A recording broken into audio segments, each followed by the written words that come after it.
Hello, good evening, students. Most welcome to my class.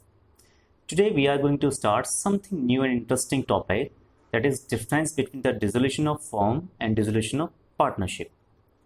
So watch this video from start to last, but don't try to watch this video skipping, because if you do this, then you'll not understand this important content. Okay, so let's start. Here we have 7 important points on which the differences will be moved forward. Okay, so first of all, let's recall the actual meaning of the dissolution. Okay, so what do you mean by dissolution? Dissolution means dissolve, means completely write off. So in this chapter, dissolution means the closing down, the wound of the partnership firm.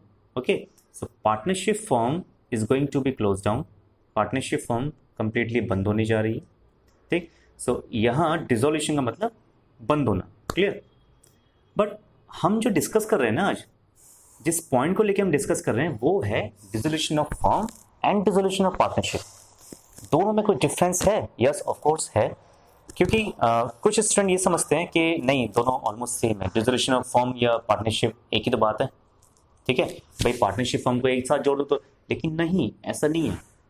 तो जो student ये सोचते हैं कि नहीं और ये दोनों सेम है, ऐसे कोई बात नहीं है, तो नहीं, उनके लिए ये लेक्चर, ये वीडियो शुरू से लेकर लास्ट तक देना बहुत ज़रूरी है.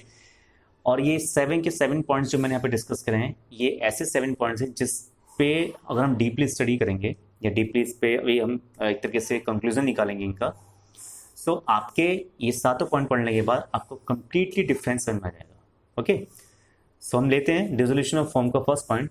Closure of the firm and end of business relationship among all the partners. Clear?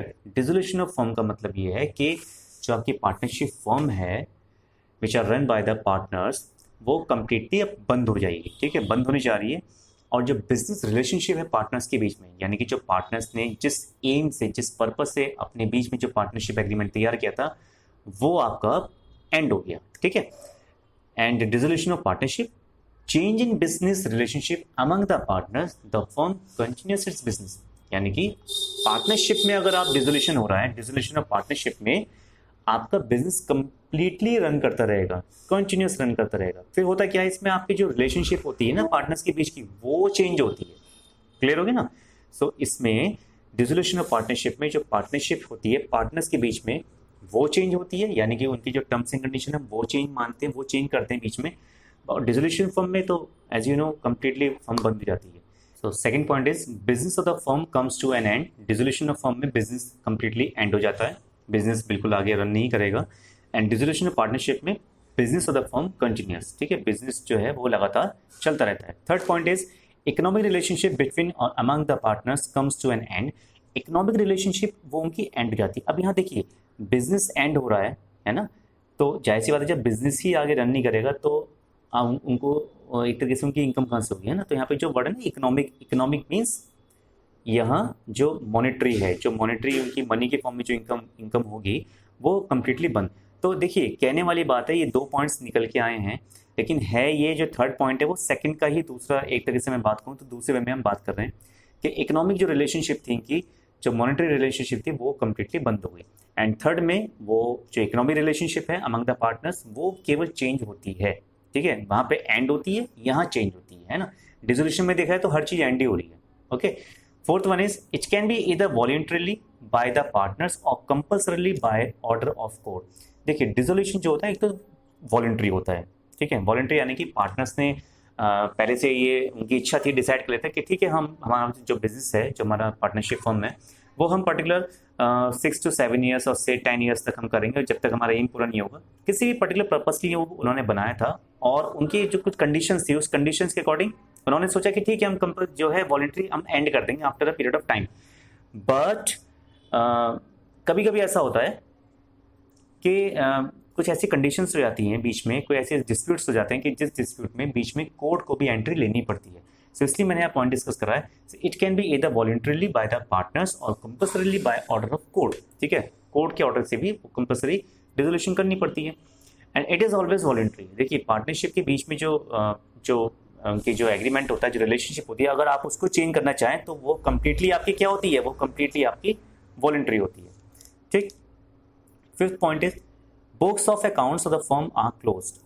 इसमें जो आपके अकाउंट्स हैं, जो सारी बुक्स होती हैं, वो सब क्लोज्ड हो जाते हैं। ठीक है, कंप्लीटली क्लोज डाउन डिसोल्यूशन में, क्योंकि आगे से फर्म कंटिन्यू वर्क करेगी नहीं, सब कुछ बंद हो रहा है। ठीक है, आपकी जितनी भी लाइबिलिटीज़ हैं आपको सब उसका पे ऑफ कर रहे हो, एसेट्स सारे अपने मार्केट में रिलीज कर दी हैं, पार्टनर्स को जितना भी उनका रिमेनिंग बैलेंस बचते, जो आउटस्टैंडिंग अमाउंट है वो आप उनको पे कर रहे हो बाय कैश और बाय बैंक जैसे भी। तो अब तो बिजनेस आगे चलेगा नहीं, तो इसका मतलब ये है कि यहाँ जो आपके अकाउंट्स हैं, जितने भी आपके हैं, वो सब क्लोज हो जाते हैं। क्लियर। और फिफ्थ पॉइंट है आपके डिसोल्यूशन ऑफ पार्टनरशिप में, that the books of accounts of the firm need not to be close. इन्हें क्लोज करने की जरूरत नहीं है ना। ऐसा नहीं है कि आप जब क्लोज ही करना है, ऐसा कुछ खास रीजन होता नहीं कि क्लोज करने का, क्योंकि जो पार्टनर्स के बीच में जो रिलेशनशिप थी, जो उनका एग्रीमेंट था, वो चेंज होता है, but still your firm is continuously going on. ठीक है, your production is continuously producing. आपका प्रोडक्शन प्रोड्यूस हो रहा है, आपका प्रोडक्शन लगातार चल रहा है, फर्म लगातार वर्क कर रही है, वो एक अलग मैटर है। वहाँ पे बस जो आपकी रिलेशनशिप वो चेंज होती है। क्लियर स्टूडेंट, समझ में आ रहा है? Six point is dissolution of firm also means dissolution of partnership. ठीक है, अब यहाँ ध्यान से देखिए, ये पॉइंट बहुत इंपॉर्टेंट है जो सिक्स पॉइंट में आपको डिस्कस करने जा रहा हूँ। ये बहुत इंपॉर्टेंट रोल प्ले करता है। क्या फर्म का डिसोल्यूशन का मतलब होता है कि पार्टनरशिप का डिसोल्यूशन होना। ठीक है, मीन्स अगर पार्टनरशिप फर्म, मैं फोकस कर रहा हूँ फर्म को, अगर पार्टनरशिप फर्म डिसॉल्व होती है, it means dissolution of partnership between or among the partners already भी डिसॉल्व, वो भी डिसॉल्व हमारे ऑलरेडी हो जाएंगे। क्लियर है?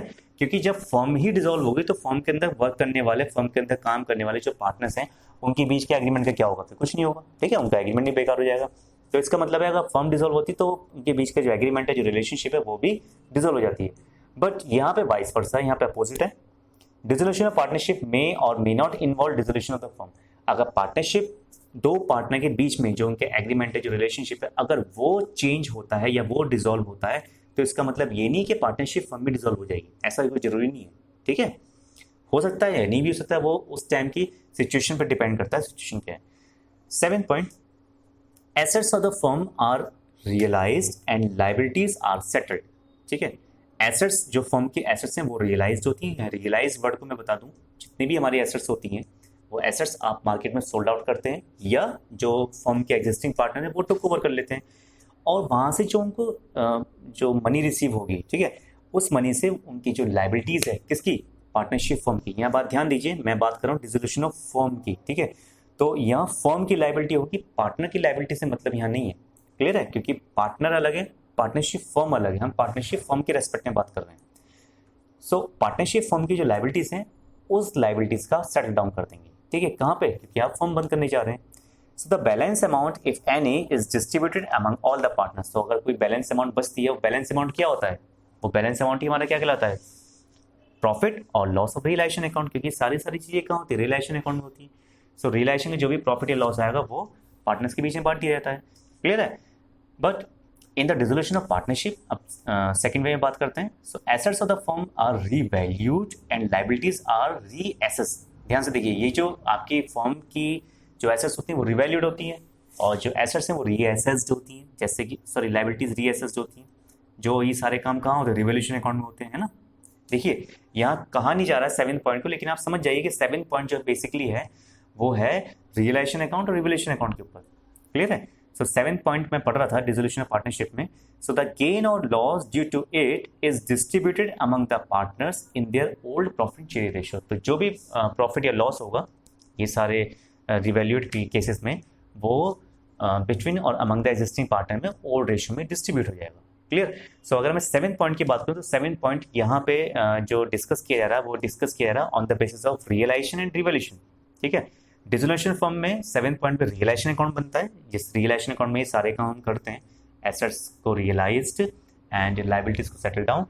एंड डिसोल्यूशन ऑफ पार्टनरशिप में रिवैल्यूएशन अकाउंट बनाते हैं, और रिवैल्यूएशन अकाउंट में क्या करते हैं? सारी की सारी आपके एसेट्स रिवैल्यूड होती हैं एंड लायबिलिटीज रीअसेस्ड होती हैं।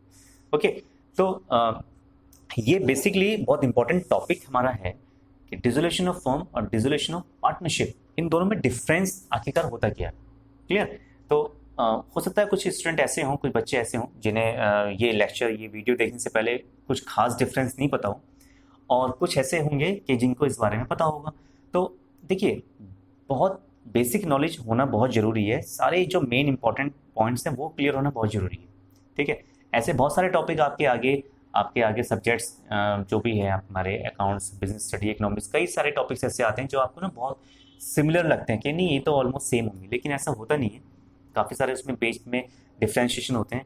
सो उन डिफ्रेंशिएशन जो पॉइंट होते हैं, हमारे जो डिफरेंस पॉइंट होते हैं, उनके बारे में डीपली हमें पता होना बहुत ज़रूरी है। ओके स्टूडेंट्स, सो ये 7 पॉइंट्स मैंने यहाँ पे कंसिडर करें। पॉइंट्स हमारे वैसे और ही बन सकते हैं। सो ये 7 पॉइंट्स बहुत इंपॉर्टेंट है। एग्जामिनेशन पॉइंट ऑफ व्यू से ये डिफरेंस बहुत इंपॉर्टेंट है। थियोरेटिकल पॉइंट ऑफ व्यू से, क्योंकि एग्जाम में थ्योरी में अराउंड 3 to 4 मार्क्स का ये पूछ लिया जाता है कई बार। ओके, सो मैंने सोचा कि क्यों ना आपको डिफरेंस के ऊपर एक डिटेल में इसके बारे में सारे पॉइंट्स आपको समझाए जाए। सो वो मैंने पूरी यहाँ पे कोशिश करी है। Okay students, so I hope you might have understood the difference between the dissolution of firm and dissolution of partnership. Clear? If you still have a problem, then watch this video once again and once again. Okay, so keep reading and keep practicing, keep studying till then. Goodbye, take care.